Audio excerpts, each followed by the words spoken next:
Radio Pays. Bonjour Kylian, bonjour à tous. La ministre des Armées Florence Parly arrive aujourd'hui en Guyane aux côtés d'une importante délégation parlementaire. Visite express de quelques heures seulement puisqu'elle repartira dès demain. Les précisions sur les raisons de cette venue sur le sol guyanais en début de journal. Au programme également le saturnisme, une maladie causée par une forte présence de plomb dans le sang. La Guyane comptabilise un nombre de personnes touchées par cette maladie plus que préoccupant, vous l'entendrez. Et puis le nombre de cas de Covid-19 qui se stabilise à une cinquantaine par jour. Les vaccins quant à eux devraient arriver en Guyane d'ici le mois de janvier. Enfin, nous prendrons la direction de Maripasoula. Des élèves du collège Grand Mandifou partent à la découverte de la biodiversité, un travail qui va durer toute l'année. Et juste après ce journal, Victor, votre invité sera... Nous recevrons Benoît Renollet, le directeur territorial de la Croix-Rouge Guyane. Voilà, vous avez le programme du 7h de la rédaction de Radio Pays. Bienvenue à tous. Le deuxième grand journal de la matinée sur Radio Pays dans ce Pays Matin du jeudi 10 décembre. Nous sommes très heureux de vous accueillir et de partager ce début de journée avec vous. Nous parlons également ce matin, Victor, de l'arrivée de Florence Parly aujourd'hui en Guyane. Une première visite de la ministre des Armées aux Antilles Guyane. Elle arrive dans l'après-midi pour visiter les forces armées militaires présentes sur le sol guyanais et rappeler l'engagement de l'État sur les principales missions, à savoir la lutte contre l'orpaillage illégal, contrôle des frontières et la protection du CSG. Les précisions sur cette visite avec Clément Buzalka. Une visite ministérielle, oui, mais surtout une visite éclair, car la ministre des Armées ne devrait pas rester 24 heures sur le sol guyanais. Pourtant, Florence Parly n'est encore jamais venue aux Antilles-Guyane et le territoire guyanais fait partie de ses priorités, nous confie son cabinet. Et sur place, les missions des quelques 2400 militaires sont importantes. Mission Harpie, sécurité du centre spatial, protection du littoral, c'est tout cela qui sera présenté à Florence Parly lors de son déplacement. Mais sur place, la ministre va devoir faire vite. Plusieurs rencontres à son agenda.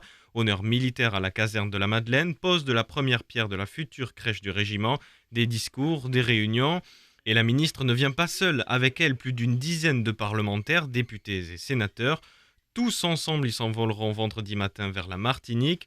Bref, une visite contre la montre qui n'est pas sans rappeler celle du Premier ministre Jean Castex, venu à Cayenne le 12 juillet dernier pour une journée seulement. Voilà, donc visite éclair pour Florence Parly qui arrive cet après-midi. C'était les précisions de Clément Buzalka. On poursuit avec également ce matin cette importante saisie d'or sur le fleuve Sinnamary. Pour leur première sortie opérationnelle sur fleuve à bord du nouveau Zodiac Terrafosa au début du mois de décembre. Le résultat a été très positif pour les militaires du 3e REI. Accompagnés par des gendarmes, les légionnaires ont contrôlé une grosse pirogue suspectée d'être un élément logistique dans la chaîne d'orpaillage illégal. À bord, les gendarmes ont découvert 141 grammes d'or ainsi que du matériel d'orpaillage illégal. Vous nous en parliez dans vos titres, Victor. La Guyane est fortement touchée par le saturnisme. Et le saturnisme, c'est cette maladie causée par une forte présence de plomb dans le sang. La Guyane est concernée par cette maladie selon le dernier bulletin de Santé publique France qui a été publié la semaine dernière. Il présente ce bulletin les résultats des dépistages effectués partout en France de 2015 à 2018 et la Guyane est fortement touchée. Pour quelles raisons ? On va écouter la réponse de Marine Barizien, elle est chargée de projet sur les métaux lourds pour l'ARS. Les sources d'exposition majoritaires en métropole, c'est la peinture au plomb, les canalisations, quand il y avait encore du plomb dans l'essence, ce genre de choses. Et donc les études de saturnisme qui étaient menées sur le territoire français excluaient la Guyane parce qu'il n'y a pas toutes ces problématiques-là en Guyane. En fait, les sources d'exposition en Guyane, ce sont plutôt donc, le manioc qui est naturellement concentré en plomb et sa transformation en différents dérivés, donc couac, cachéri, tapioca, etc. Cette étape peut aussi enrichir encore les dérivés alimentaires en plomb. Il y a aussi l'utilisation des grenailles de plomb pour la chasse. Il y a l'utilisation des plombs de pêche et puis surtout le fait qu'on peut couper un plomb de pêche avec un couteau qui servira ensuite à autre chose, donc le plomb se dépose sur le couteau. Tout ça fait que ça s'accumule. Donc ce qu'il faut retenir, c'est que c'est une exposition qui est majoritairement alimentaire et c'est pas en se concentrant sur une seule source qu'on va résoudre le problème. Voilà donc plusieurs sources qui expliquent cette situation. C'était Marine Barizien, une chargée de projet sur les métaux lourds pour l'ARS. Et vous en avez maintenant pris l'habitude, comme chaque jour, nous faisons le point sur l'épidémie de Covid-19 en Guyane. Et oui, 50 nouveaux cas ont été déclarés positifs hier sur 772 tests réalisés. Au total, on compte 11 600 cas positifs depuis le début de l'épidémie. 13 patients sont hospitalisés, mais plus aucun n'est en réanimation. 71 personnes enfin sont décédées de la Covid-19 en Guyane depuis le début de l'épidémie. On parle également ce matin, Victor, de la campagne de vaccination qui commencera dès janvier prochain en France. Et oui, une campagne sur tout le territoire français. C'est le vaccin Pfizer qui sera administré aux Français qui le souhaitent. On le rappelle, ce vaccin anti-Covid ne sera pas obligatoire. La vaccination se fera en 5 étapes sur 1 an. La première s'adresse aux résidents et aux soignants des EHPAD.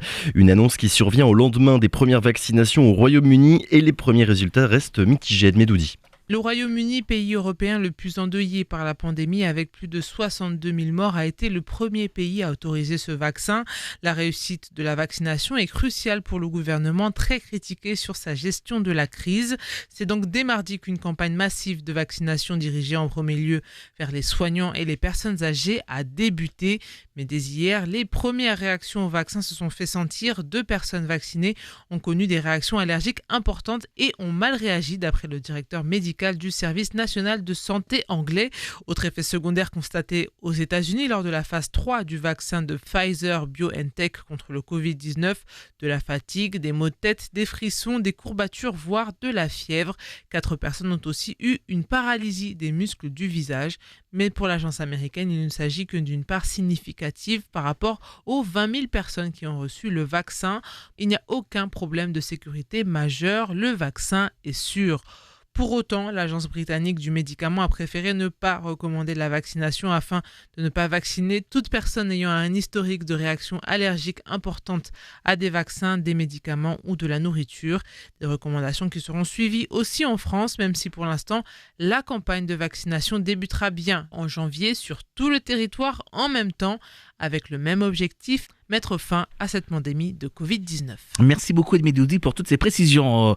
Hélène Serder a été réélue présidente du parc naturel régional. Oui, le nouveau bureau du parc est ainsi composé de 11 membres avec au poste de premier et deuxième vice-président, respectivement François Ringuet et Jean-Claude Labrador. Un bureau qui sera néanmoins renouvelé après les prochaines élections territoriales qui auront lieu en mars ou en juin. Petite incertitude à cause de la situation sanitaire. Nous partons à Maripasoula ce matin où des élèves sont partis, eux, à la découverte de la biodiversité. Et oui, les élèves de 6e du collège Grand Mondifou sont engagés dans un projet, celui de mieux connaître et de préserver un lieu de biodiversité aux abords de la commune. Ils ont choisi la crique d'Aouda sur laquelle ils travailleront toute l'année avec l'aide du parc amazonien. Faune, flore, plus rien droit de secret pour eux avant la fin de l'année. C'est étonnant, mais très peu d'élèves connaissent cet endroit avant d'y aller avec leur classe. Et Léa Rebibo est chargée d'éducation au parc amazonien. Elle accompagne ce projet. Elle donne son point de vue sur cette méconnaissance. Très peu connaissent et fréquentent ce lieu, alors que c'est vraiment un sentier qui est très proche du bourg et qui est vraiment entre l'aéroport et le bourg, donc c'était assez étonnant. Ouais. Maripasoula se trouve dans le territoire du parc amazonien de Guyane, donc ce sont des élèves qui vivent au sein de la forêt, enfin en tout cas la biodiversité est omniprésente ici. Et l'idée, c'est de les sensibiliser davantage à sa protection, parce que Maripasoula, c'est en train de s'étendre énormément et on observe que les habitants sont peu à peu déconnectés de cette nature. Disons qu'ils connaissent certaines choses qui sont en lien par exemple avec leur culture, mais il y a aussi des connaissances un peu scientifiques qu'on peut développer justement avec eux. Voilà donc, et c'était Léa Rebibo au micro de Florian Royer. Alors on termine avec Henri Salvador qui fait partie des noms qui ont été retenus par le gouvernement pour renommer certaines rues. Une volonté de changement de la part d'Emmanuel Macron qui s'inscrit en réponse aux dégradations commises, on s'en souvient, sur certaines statues comme celle de Victor Schœlcher. Parmi les 24 personnalités déjà sélectionnées, 7 sont ultramarines, dont le musicien Henri Salvador, né à Cayenne. Font également partie de cette liste le footballeur Marius Trésor ou encore Raphaël Élysée. C'est le premier maire noir à avoir été élu dans l'Hexagone.